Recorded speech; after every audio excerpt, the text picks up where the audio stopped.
He was my best friend since 7th grade. I trusted him with my business, my ideas, my name on the door. Then one Friday, my badge stopped working, and a stranger from HR told me I didn't work there anymore. It was legally his. 3 years later, he sat across a table from me, begging for his old job back. What happened in between is the part nobody saw coming. My name's Nathaniel Corwin. Everyone calls me Nate. Me and Dominic Vance had been best friends since 7th grade. Grew up 2 streets apart. He talked me through my parents' divorce. I helped him move out of his first bad apartment. That kind of friendship. The kind you don't think twice about. We started the business together out of my dad's garage. Custom furniture, tables, cabinets, built-ins. I did the woodwork. Dominic handled the money side, the contracts, talking to clients. First 2 years, we didn't even have real paperwork between us. Just a handshake, and we're brothers. We don't need that. Looking back, that decision cost me more than I ever imagined it could. Business grew. A local restaurant chain saw a piece we built and gave us a contract for 6 locations. Suddenly we had employees, a real workshop, a name people recognized around town. I stayed at the bench, hands in the wood, sanding, staining, getting every joint tight. Dominic moved into the office, started doing interviews for local business magazines. In every one, it was I started this company, not we. I told myself it was just how he talked. My girlfriend, Ashlyn, works in accounting. She reviewed some of our paperwork one night, and she didn't just glance at it. She went line by line, cross-referencing old emails, comparing signature dates. She got quiet, said, "Nate, this isn't a standard operating agreement. This authorizes something else entirely. You need to read every page yourself, not just skim it." I told her Dominic wouldn't do that to me. I actually believed that. Then came the Friday. My dad had just gotten out of the hospital, heart scare, and I was running on maybe 10 hours of sleep across 2 weeks. Dominic told me we needed to sign some documents for a restructuring to bring in outside investment. I skimmed it. I trusted him. I signed. I walked into the workshop that Friday afternoon, and my badge didn't work. Went around front. A new HR person I'd never met told me I needed to leave the premises. I went straight to Dominic's office, didn't knock, asked him what the hell was happening. He didn't flinch. "You built the furniture, Nate. I built the business. That's worth more." I found a lawyer. Ashlyn found him first, actually. She'd been quietly researching business litigation attorneys for 2 weeks before I even agreed I needed one. He explained it plain. The document I signed wasn't a direct transfer of my shares. It was an authorization for a new round of share issuance, new stock sold to a shell entity Dominic controlled, which diluted my ownership from a near-equal stake down to a minority position. Nothing illegal about issuing new shares. The only crime was the timing. He waited until I was too exhausted to read past page 3. My lawyer told me straight, fighting a dilution like this would take 3 to 5 years and money you don't have, with no guarantee of winning. That was the whole ballgame right there. I lost the company, lost my name on the door, lost most of the guys we'd hired together. Only one, an old-timer named Pruitt, still checked in on me. I took a job at a competitor's shop, small pay, long hours. Started taking custom jobs on the side at night. Cash work, word of mouth. Slow, no shortcuts. About 8 months into rebuilding, I finally caught a real break. A boutique hotel chain wanted custom furniture for 4 locations. Biggest opportunity I'd had since losing everything. I quoted the job, ordered specialty walnut stock up front, put almost everything I'd saved into materials. Then, the hotel chain's regional director pulled the contract 2 weeks before delivery. No real explanation, just going a different direction. I found out later, Ashlyn dug through a mutual contact to confirm it, that Dominic had gotten wind of the deal and undercut my bid by nearly 40% using my own original designs to do it. He didn't just take my business, he was still actively trying to bury me 3 years later. That hit different than the first betrayal.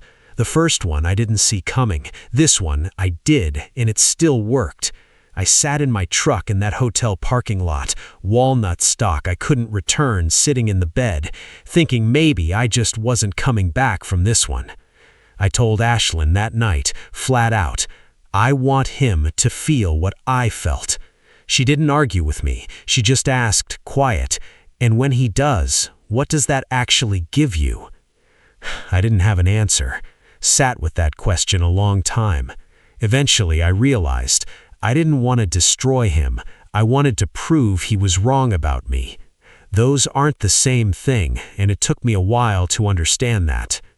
Ashlyn helped me draft real client contracts after that, exclusivity clauses, so nobody could underbid a deal already in writing. She connected me with a small business consultant through a local trade association, someone who specialized in exactly the vendor protection I never had the first time. That consultant introduced me to Gregory Doss. Doss hired me to build a conference table, noticed how I talked about supply chain inefficiencies while I measured his office, and asked why I was cutting wood for a living instead of running a company. I told him everything, including the hotel deal falling through. He didn't offer sympathy. I don't invest in sob stories. I invest in people who protect what they build. That was the whole pitch. We built something new. I named it Corwin and Standard. Half my name, half a promise to myself. Every partnership agreement reviewed by 3 lawyers before I signed a single page. No handshakes deciding who owned what, ever again. Slowly, contracts started coming back. Word got around. Dominic's collapse didn't happen overnight. It happened the way most collapses actually happen. Slow, then all at once. First, a client posted online that a dining set had cracked at the joints within 6 months. Cheaper materials, my old design, rushed production. Dominic brushed it off publicly, called it an isolated defect. Then more complaints surfaced. Then 2 of his best craftsmen quit, tired of being told to cut corners.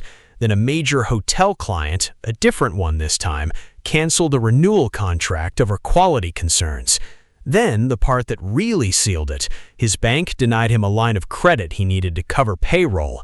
3 months of that, one piece falling after another, before his board finally started looking for emergency outside investment. Doss came to me with the news. Here's the part people always ask about. How does a guy who was stacking pallets 3 years earlier end up buying his old company? Simple answer, Doss provided most of the capital. I brought the operational plan, the turnaround strategy, and the one thing nobody else understood, the products that had actually made the company valuable in the first place. Investors don't hand out money for sentiment, they hand it out when the numbers make sense. Ours did. We structured the offer through a neutral holding entity, slow, deliberate, careful.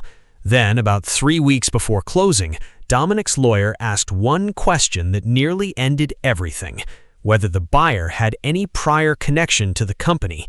For 48 hours, Doss and I genuinely thought the deal was dead. I remember not sleeping either of those nights, just running scenarios, wondering if 3 years of work was about to fall apart over one lawyer doing his job a little too well. It didn't. The question got lost in the paperwork, buried under bigger financial concerns the board couldn't ignore. Signing day, I sat outside that conference room for a solid 10 minutes before going in. Kept thinking about the day security walked me out the front door of my own workshop. Then I walked in. Dominic walked in a few minutes later, expecting new investors. He saw me at the table. His face changed color, actual color, gone, then flooding red. He shot up so fast his chair cracked against the wall behind him. "This is sabotage!" he shouted, voice cracking. "You planned this! 3 years and you still can't let it go, can you?" I stayed sitting, didn't raise my voice, but I let every word land slow. I didn't plan 3 years, Dominic. I just built something honest, and you built something that fell apart the second I wasn't in the room holding it up. He slammed both hands on the table. "You don't know what it took to run this company." "I know exactly what it took. I watched you take credit for it in every interview for 5 years." He came around the table then, fast, reaching for the folder of paperwork like grabbing it could undo any of it. Doss's security stepped between us before he got close. For a second, he just stood there, chest heaving, hand still half reached out, and I watched something shift in his face. For the first time, Dominic wasn't looking at me like the guy who couldn't run a business. He was looking at me like the man who had built one without him. "You said the furniture wasn't worth as much as the business," I told him, quiet now. "Turns out, the business was never worth anything without it. You taught me that part yourself. I'm just the one who actually learned it." He didn't say anything after that, just walked out. Months later, Corwin and Standard is fully rebuilt. But here's the part I'm actually proud of. Dominic built a company where one person owned everything and everyone else just worked for him. I built mine the opposite way. Every single employee holds real, documented equity. The people sanding the wood, running the floor, driving the delivery trucks, they own a piece of what they're building. Nobody has to wonder one day if it can just be taken from them the way mine was. That's the win. Not what happened to Dominic, what I built instead of him. You don't need revenge to win. You just need to build something they can't touch.